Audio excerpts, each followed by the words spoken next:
بسم الله الرحمن الرحیم. عرض سلام و ادب خاطر دوستان هستش که در جریان رسیدگی به لایحه بودجه پیشنهادی رو کمیسیون اقتصادی مطرح کرده بود که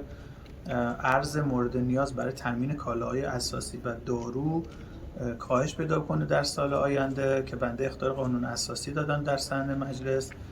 و خب با یه رأی شکننده این موضوع تصویب شد. بعداً خب خواهش کردیم که دوستان در هیئت عالی نظارت و شورای نگهبان به این موضوع ورود جدی و رسیدگی دقیق داشته باشند که منجر به یک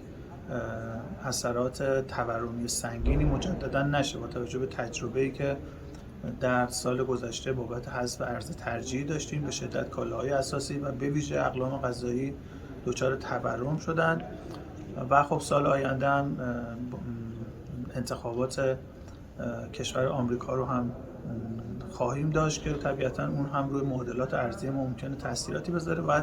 با تدبیر و سنجیده حرکت بکنیم. این موضوع هم مورد ابهام شورای نگهبان واقع شد از بابت اثرات تورمی، هم مورد ایراد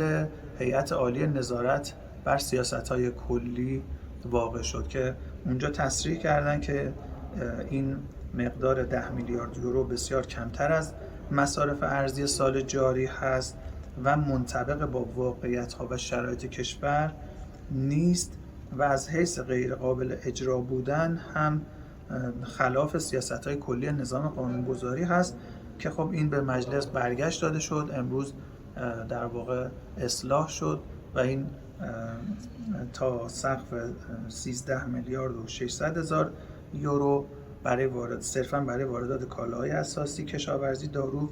و مواد اولیه آن اختصاص پیدا کرد که تقریبا میشه معادل همون 15 میلیارد دلار که مد نظر در واقع دولت هم بود. خدا رو شکر این اصلاح امروز تو مجلس انجام شد و این اتفاق